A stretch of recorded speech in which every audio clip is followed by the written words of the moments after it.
Assalamualaikum warahmatullahi wabarakatuh.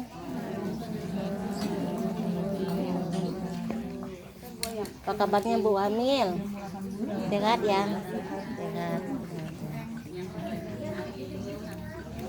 Alhamdulillahirrahmanirrahim. Assalatu wassalamu ala asrofil anbiya'i wal mursalin wa ala alihi washabihi ajma'in. Rabbi shrahli sadri wa yassirli amri. Amin gitu loh. Wahlul 'uqdatam min lisani yafqahu qawli. Amma ba'du. Hah? Emang? Oh gitu. Saya kayaknya kalau keras lagi gimana gitu. Selawat dan salam kita panjatkan, puji syukur kehadirat Allah Subhanahu wa taala. Mudah-mudahan kita mendapatkan syafaatnya di yaumil nanti. Amin amin rabbal alamin. Di sini saya mungkin udah ada yang kenal, ada yang belum ya kali ya Bu ya. Perkenalan dulu. Saya Bu Erna, Bu Hernawati sebagai MKIA di sini, motivator kesehatan ibu dan anak. Jadi kalau ada apa-apa nih, ada misalnya bingung minta tolong apa, bisa hubungi saya ya. Nah, di sini kita mengadakan acara kelas bukmil ya Bu ya. Jadi nanti pastilah kita akan mendapatkan ilmu-ilmu baru dari Bu Bidan, narasumber kita Bu Bidan ya. Nah, semoga nanti kalau dalam penjelasan Bu Bidan tolong didengarkan. Kalau yang kurang jelas ditanyakan. Jadi kita di sini sama-sama belajar ya Bu, sharing. Nanti ya siapa tahu ada yang pengalaman yang kemarin-kemarin udah hamil bisa dicerita-ceritain gitu ya Bu ya. Intinya mendapatkan ilmu baru di sini ya. Cuman ini teman itu ibu-ibu semuanya mudah kita sehat walafiat. Oh iya. Sekarang kan masih suasana Ramadan ya. Ya. Mohon maaf lahir batin Bu. Sawal, belum sawal. Mohon maaf lahir batin Bu. Walaupun ya kalau ada salah-salah kata, misalnya pernah ketemu tapi kita nggak saling sapa, kita belum begitu kenal ya Bu ya. Terus ya misalkan ada yang kurang berkenan hati ibu-ibu, mohon maaf yang selebar-lebarnya ya Bu ya. Ya untuk kedepannya mudah-mudahan kita saling sapa kalau udah kenal ya Bu ya. Terima kasih, cuma ini untuk sambutan saya. Nanti acaranya kita lanjutkan langsung ke Bu Bidan, langsung kita mendapatkan ilmu baru, mendengarkan. Terima kasih. Wassalamualaikum warahmatullahi wabarakatuh. Silakan Bu Bidan. Assalamualaikum warahmatullahi wabarakatuh. Perkenalkan saya Bidan Nisa. Akan menjelaskan tentang perawatan sehari-hari ibu hamil. Boleh dibuka buku pinya. Di halaman 18 kalau yang sama buku pinya, karena beda-beda biasanya buku pinya.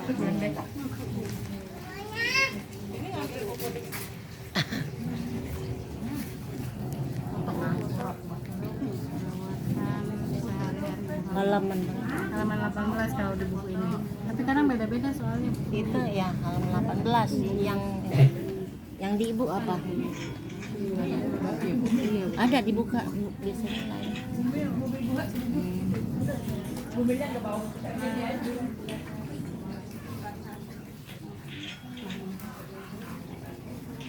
Udah ada. Udah ketemu Bu? Udah. Oke. Pertama ada makanan beragam, makanan secara proporsional dengan pola gizi seimbang dan satu porsi lebih banyak daripada sebelum hamil. Kayak misal sekarang makan yang biasanya makan nasinya sedikit boleh ditambahin 2 kali lipatnya. Jadi yang harusnya telurnya 1 butir jadi 2 butir, karena kan yang satunya buat si dedek bayinya, buat pertumbuhan si dedek bayinya. Nggak apa-apa rakus sedikit Bu. Yang tadinya nggak suka sayur, usahain suka sayur. Mau sayur apa aja gitu. Yang tadinya nggak suka sayur apa gitu, boleh sedikit-sedikit mah buat si dedenya, karena bukan cuma buat ibunya aja kalau sekarang. Iya. Bisa juga diganti sama tahu tempe, proteinnya dari situ. gitu. Terus wajib minum tablet tambah darah 1 tablet setiap hari selama kehamilannya. Nah, kecuali kalau misalnya ada ibu hamil yang HB-nya kurang, biasanya dari puskesmas dikasihnya sehari minumnya 2 gitu. Diminumnya pagi sama malam kalau misalnya yang HB-nya rendah. Biasanya ada sih, nggak semua ibu hamil ada. Cuma emang kalau ibu hamil yang kurang HB-nya itu tuh 1 bulan sehari tuh minumnya 2. Terus ada yang selanjutnya menjaga kebersihan diri, cuci tangan dengan sabun dan menggunakan air bersih dan mengalir. Jadi setiap mau makan apapun atau mau megang benda yang Seru apa-apa, liatnya, ibu hamil kenangan. cuci tangan. Karena Tuh takutnya nila ada bisa. kuman-kuman yang nempel di Terus ya orang tangannya dapat gitu. rezeki semua. Terus mandi dan gosok gigi 2 kali sehari. Terus ada keramas atau cuci rambut 2 hari sekali. Terus jaga kebersihan payudara dan daerah kemaluan. Nah kan sekarang kebanyakan udah pada 7 bulan nih yang sekarang ya ibu hamilnya. Mulai dari sekarang kalau payudaranya ada kotor-kotor bersihin nggak apa-apa. Dibersihin kopek-kopek sama Boleh pakai sabun. Jadi biar nggak ada kerak-keraknya karena biasanya mulai dari 7 bulan itu ASI udah mulai ada yang keluar. jadi biar nggak berkerak-kerak. Iya, Biar nggak nanti tertutup pas lubangnya. udah lahiran si asinya itu nggak kehalang sama si kerak plastik yang pada kering. Terus ada Ya. yang dalam setiap hari sama periksa gigi. Kalau misalnya ibu hamil ada yang giginya sakit atau giginya bolong, boleh konsultasi sama dokter gigi di puskesmas. Nah, Gitu, karena tuh. ibu hamil yang sakit gigi atau giginya berlubang nggak boleh minum obat sembarangan. Iya, Karena khawatir sama si janinnya ya. perlu hati-hati ya buat ibu. Ada istirahat yang cukup, tidur malam setidaknya 6-7 jam. Terus siang hari usahakan tidur atau istirahat berbaling terlentang 1-2 jam. Jadi kalau misalnya malam tidurnya kurang, boleh siang hari tidur. Jadi kan sekarang mitosnya kadang ada yang ibu hamil nggak boleh tidur siang. Sebenarnya Lemes. sih nggak apa-apa. Karena apa? Karena kan malam, apalagi yang udah hamilnya besar masuk trimester 3 nih, dari mulai 7 bulan Sen kencing. gitu. Kan tidurnya mulai malam tuh udah mulai Bangun. miring kanan kiri salah ya. Ya, Jadi kalau tidur panas. siang ngantuk boleh tidur. Seenggaknya istirahat 1-2 jam gitu ya. Oh, tidur siang bu. Bersama suami lakukan stimulasi janin dengan cara sering berbicara pada janin dan sering lakukan sentuhan pada perut ibu. Boleh nih kalau misalnya kalau malam kan udah ada suaminya, boleh diajak ngobrol si dedenya. Kayak misal dikasih afirmasi positif. Dek, nanti kalau misalnya lahiran usia kehamilan segini ya, nanti lahirannya gampang ya, gitu. Jangan lama-lama gitu. Boleh dari mulai 8 bulan 7 bulan sih, 7 bulan 8 bulan 9 bulan diajak ngobrol si dedeknya. Apalagi yang ibu hamil misal trimester pertama atau trimester kedua kayak sakit pinggang atau ada mual, boleh si dedeknya diajak, dek kita sama-sama ya, jangan sering mual, kasihan mamahnya, biar ada makanan yang masuk buat dede gitu. Jadi sering diajak ngobrol. Biasanya kalau bayinya sering diajak ngobrol sih insya Allah buat keluhan-keluhan yang ibu rasain itu berkurang. Terus ada lagi, nah hubungan suami istri selama hamil boleh dilakukan selama kehamilan sehat. Sering nih banyak yang nanya hubungan badan itu boleh enggak.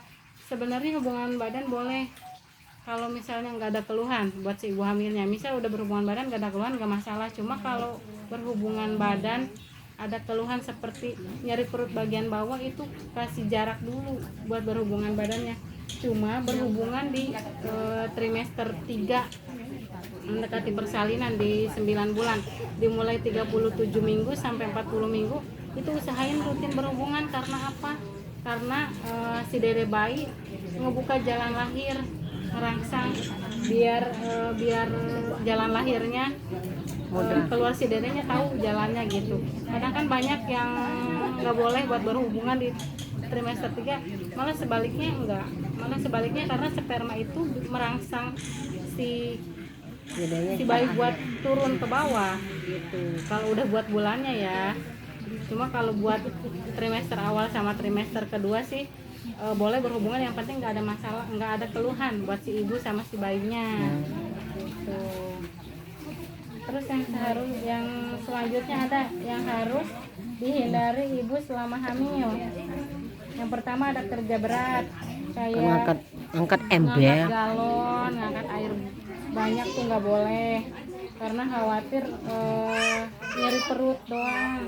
Terus ada lagi yang merokok atau terpapar asap rokok, itu nggak boleh. Kalau misalnya suaminya merokok boleh buat jauh dulu, karena asap rokok itu jangan sampai terhirup sebenarnya sama ibu hamil. Ya, Karena nggak kasih boleh. oksigen buat si dedenya bukannya yang bagus atau bersih, tapi malah yang kotor gitu ya. Terus ada lagi minum minuman bersoda, beralkohol dan jamu. Ibu hamil tuh udah nggak boleh minum minuman yang bersoda sama beralkohol dan jamu. Karena apa? Karena kalau bersoda kan mengandung gas, takutnya menyebabkan mual gitu. Kalau misalnya jamu, kebanyakan selama dulu saya di Ponet sih sering nolong lahirnya, bedanya tuh ibu hamil yang sering minum jamu waktu lahiran plasentanya Lengket ya. plasentanya lengket, Nah agak tuh susah boleh ya. gitu. Makanya kadang jamu kita larang karena itu tadi plasentanya lengket selama lahirnya gitu. Jangan Bu ya, hindarin Terus ada lagi nyamuk. tidur terlentang lebih dari 10 menit. Terus ada lagi tidur terlentang lebih dari 10 menit pada masa hamil tua untuk menghindari kekurangan oksigen pada janin. Nggak boleh kalau misalnya udah mulai dari 7 bulan, 8 bulan, 9 bulan tidur terlentang tuh harus sebenarnya boleh tapi jarang. Lebih baiknya Ingat sih juga miring ya. kanan atau kiri karena ngasih oksigen buat si bayinya gitu. Terus ada lagi ibu hamil minum obat tanpa resep dokter, itu nggak boleh. Karena apa? Karena membahayakan si janin. Apalagi ibu Takut. hamil sampai minum antibiotik, itu nggak boleh. Yang boleh ngasih resep antibiotik cuma dokter umum atau dokter kandungan biasanya yang boleh ngasih resepnya. Terus ada yang stres berlebihan, kayak misal si ibu hamil ini udah lahiran dia belum, itu stres berlebihan. Mikirin, jangan mikirin. Jangan, karena kan Ada emang waktunya sendiri. ada waktunya semua ibu Iya. hamil pasti ada waktunya buat lahiran. Cuma kalau misalnya ada yang ngomongin ya udah biarin aja, nggak usah terlalu dipikirin. Iya. Nanti ada stres, kasihan ke si janinnya ya. Terus ada lagi porsi makan minum ibu hamil untuk kebutuhan sehari-hari. Bahan makanannya nasi atau makanan pokok. Ibu hamil kalau trimester 1 sih 5 porsi. Banyak Bisa nih. nih pagi siang malam, berarti kan bisa 1 piring lebih, 1 piring setengah kalau buat porsi makannya. Terus lauknya bisa 4 porsi, telur sama ikan. Yang tadi saya bilang kan, yang tadinya biasanya makan telurnya 1 atau ikannya 1, buat Jadi ibu hamil bisa 2 kali lipatnya gitu ya. Terus kayak ini tahu tempe itu sebenarnya tinggi proteinnya, walaupun dia murah tapi protein buat si dedenya bagus. Kan Nah, terus ada sayuran gitu. Yang nggak suka sayur boleh diganti kayak rebus-rebusan nggak apa-apa, yang penting masuk sayur. Jenis sayur kan banyak ya, tomat, labu, yang timun tuh. Terus buah-buahan buat ibu hamil apa aja boleh sebenarnya, yang penting nggak bikin alergi sama mabuk buat si ibunya. Kayak misal ibunya makan ini agak mual atau pusing, itu dihindari, tapi selagi nggak ada mual, pusing atau apa boleh dimakan ya. Terus pakai minyak boleh digunakan, pakai santan boleh. Kalau misalnya pakai santan ada yang nyeri ulu hati, lebih baik mah jangan sebenarnya. Terus gula juga masih boleh digunakan ya buat ibu hamil ya. Terus minum air putih minimal ibu hamil 8 sampai 12 gelas per hari. Sama aja kayak sehari minimal minumnya 2 liter air ya. 1 botol gede aqua ditambah lagi yang kecil.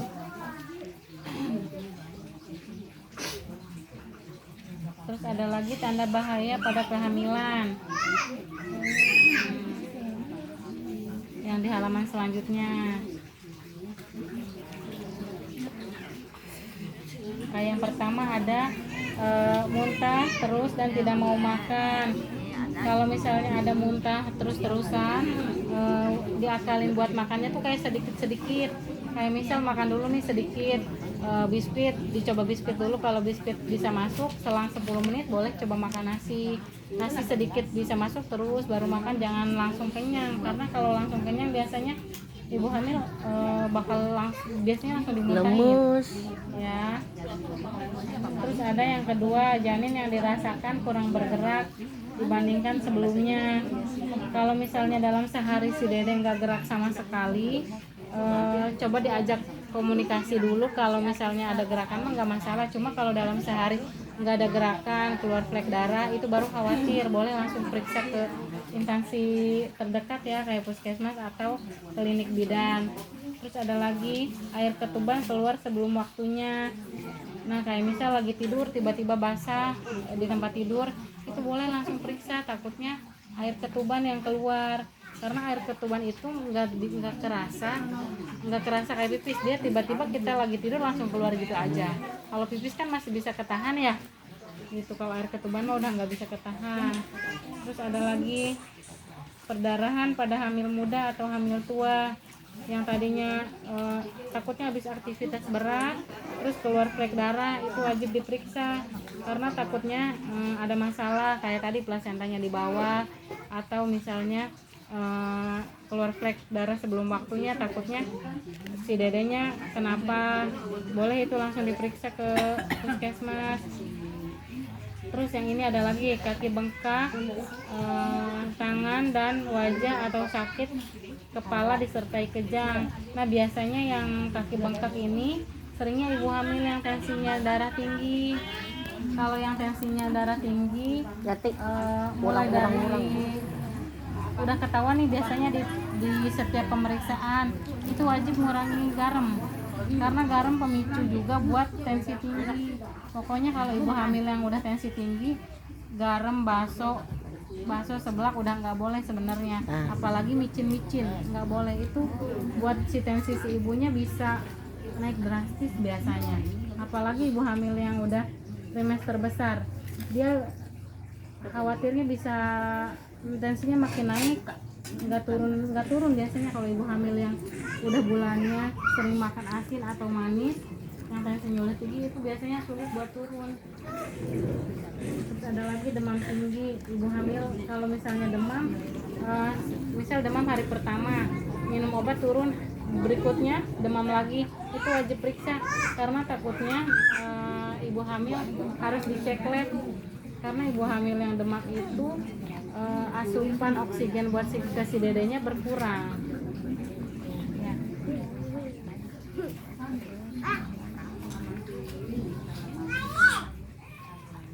Terus ada lagi masalah pada masa kehamilan. Tuh, makan kuenya, Dedek. Kan kuenya. Bila berada di daerah endemis ada malaria, menunjukkan adanya gejala penyakit malaria. Tadi saya bilang kalau sangat demam harus cepat-cepat periksa ke instansi. Takutnya demamnya bisa disebabkan karena ini, takutnya ada malaria, kan kita nggak tahu ya. Sekarang kan emang lagi ada DBD juga. Boleh kalau misalnya demam langsung periksa ke instansi, puskesmas atau bidan terdekat. Nah, terus ada yang kedua, batuk lama lebih dari 2 minggu.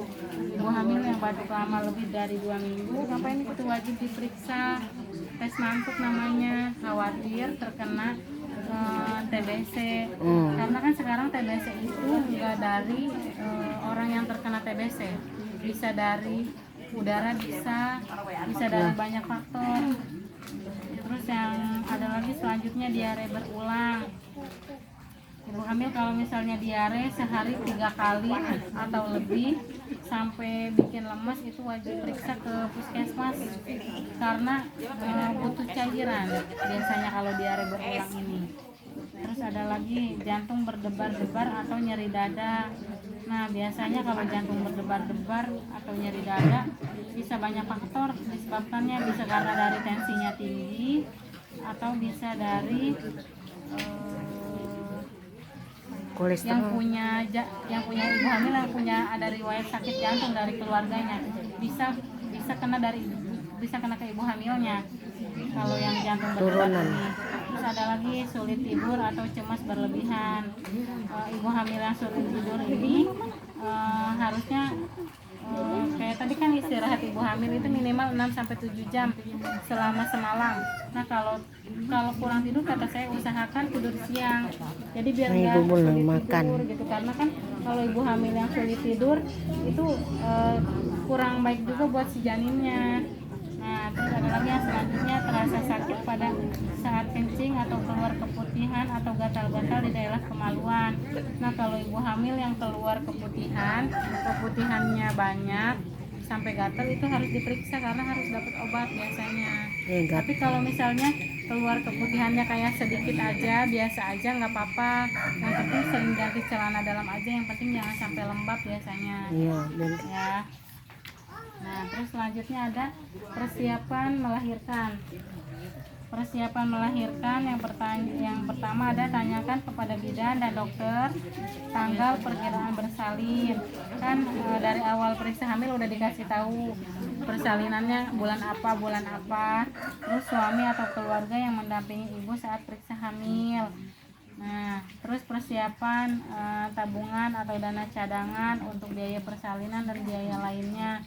Kalau yang punya BPJS mah insya Allah buat lahiran di puskesmas mana aja gratis atau di rumah sakit mana aja gratis. Cuma kalau di bidan mah biasanya nggak gratis walaupun punya BPJS, karena kan dia mandiri ya. Makanya kadang saya nganjurin buat ibu hamil yang punya BPJS itu periksanya ke puskesmas, jadi biar nanti lahirannya bisa gratis, nggak usah bayar.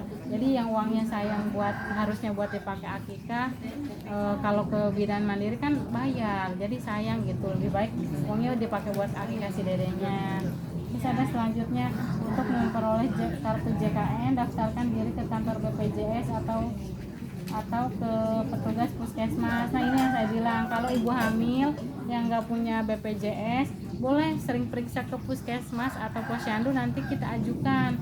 Biasanya kalau ibu hamil mah itu ada khusus buat didaftarin BPJS. Nah, terus sekarang aturan dari BPJS, kalau ibu hamil yang nggak pernah periksa dan nggak pernah ke puskesmas itu susah buat dapat BPJS gratis. Apalagi tiba-tiba datang udah hamil besar, nggak punya BPJS, tapi kalau pengen BPJS gratis, seenggaknya harusnya ada kontak. Walaupun misal ketemu masih kader nih, belum ke bidan desanya, ketemu masih kader, saya hamil tapi saya belum punya BPJS, boleh lapor ke si kadernya. Nanti si kadernya kan nyambung ke bidan desanya. Nanti saya juga bakal saya laporin ke BPJS buat biar dapet BPJS, karena ibu hamil itu kan emang sekarang wajib punya BPJS karena buat lahiran. Kita kan nggak tahu nih lahiran ibu hamil ini lahirannya bakal normal atau sesar gitu. Karena kan kalau punya BPJS nah seenggaknya enak buat lahirannya. Terus ada lagi selanjutnya, rencanakan melahirkan ditolong oleh dokter atau bidan di fasilitas kesehatan.